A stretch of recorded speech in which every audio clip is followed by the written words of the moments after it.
Hi, my name is Allison McMillan, RN, BSN, presenting for the University of Texas at Arlington College of Nursing and Health Innovation, in partial fulfillment of the requirements of advanced pathophysiology for nurse educators with Professor Linda Grande. Today I will be discussing appendicitis, which is the most common abdominal order today that requires surgery and one of the most common dilemmas encountered by surgeons in the emergency room today. There is a lifetime risk about 7% and about 1 case per 500 people every year in the United States. Educational goals for today's discussion are that the nursing students today will learn to recognize patients presenting to the emergency department who may possibly have appendicitis and how to manage their care. There will be a quiz at the end of this discussion to see what you've learned today. Learning objectives for today. The learners today, at the end of this discussion, will be able to define what appendicitis is, discuss any possible risk factors, recite the presenting symptoms that a patient with suspected appendicitis may present with, and discuss the diagnostic tests available to confirm the diagnosis and the treatment options appropriate for patients with appendicitis. So what is the appendix and appendicitis? So the appendix actually has no known function in the human body and is described as a finger-shaped pouch that is attached to the beginning of the intestine at the cecum. Typically, the average appendix, which you can see right here, is 3 to 5 inches long. However, there has been one recorded at 11 inches long. The condition known as appendicitis, which you see over here, occurs when there's a blockage to the cavity or lumen of the appendix. Then the blockage causes inflammation of the appendix. As the blockage continues, the tissue of the appendix dies from the lack of blood to the area. As the tissue dies, bacteria attacks the area and pus begins to form. This blockage may occur from food waste, small hard pieces of stool, overgrown lymphoid tissue, worms or parasites, foreign objects, or a cancerous tumor. In some cases of abdominal trauma, infection, or Crohn's disease, inflammation can occur, causing appendicitis. If left untreated, the appendix will swell up and perforate, which will cause infection to spread to the entire abdomen. What are the risk factors involved with appendicitis? Appendicitis can affect any age. Rarely it's found in the elderly and younger children under 2. It's most commonly found between the ages of 10 and 30. There is a higher incidence in males aged 10 to 14 and females 15 to 19. There have been a few rare cases for newborns. It affects all races and ethnic groups. It is more common in males than in females. It's not considered hereditary. However, it has been common in some families. Some also believe that those with a history of intestinal parasites or a low fiber diet may have increased risk of appendicitis. What are the presenting symptoms? Patients with suspected appendicitis will present with abdominal pain beginning at the middle of the abdomen and migrate into the lower right quadrant. On exam, some patients will complain of rebound tenderness and garden on the right lower quadrant of the abdomen. You may also see swelling to the abdomen, nausea and or vomiting, fever, loss of appetite, inability to pass gas, and diarrhea or constipation.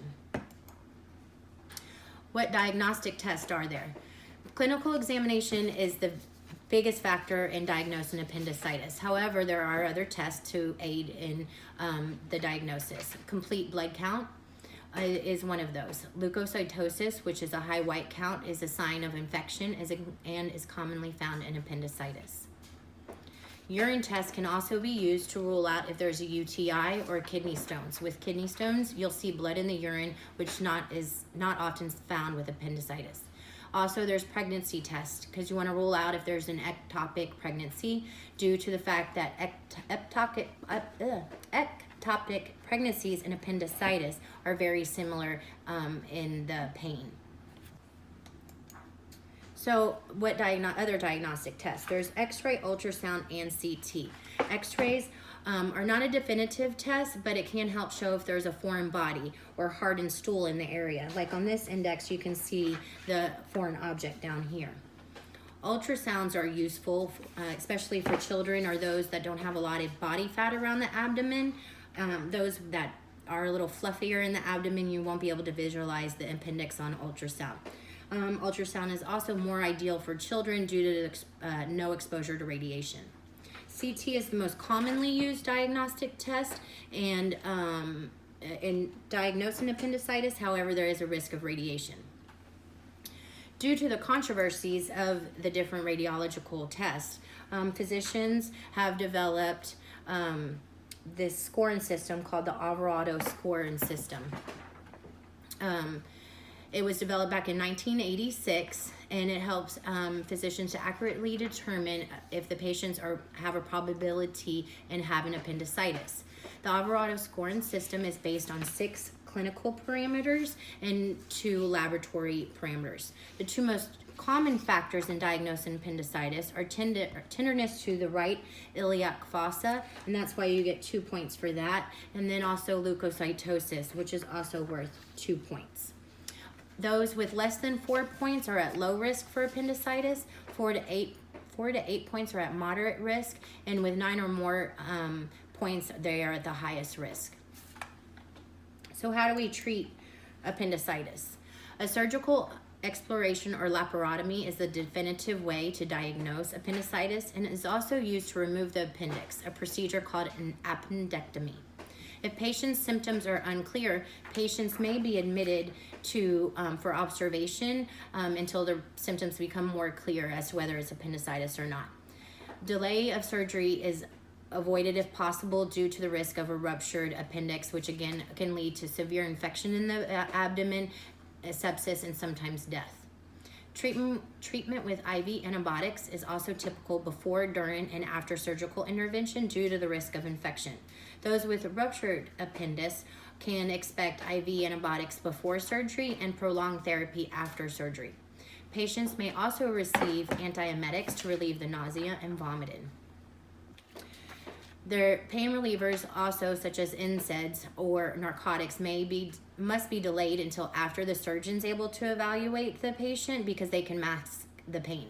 But once the diagnosis is confirmed, offer the patient pain relief. If you're going to use opioids, be cautious that they can cause constipation, which the patient with an appendicitis, if they develop constipation, can lead to a ruptured appy. So, quiz. How does appendicitis occur? What are symptoms that patients display who may have appendicitis? What diagnostic tests are utilized to diagnose appendicitis?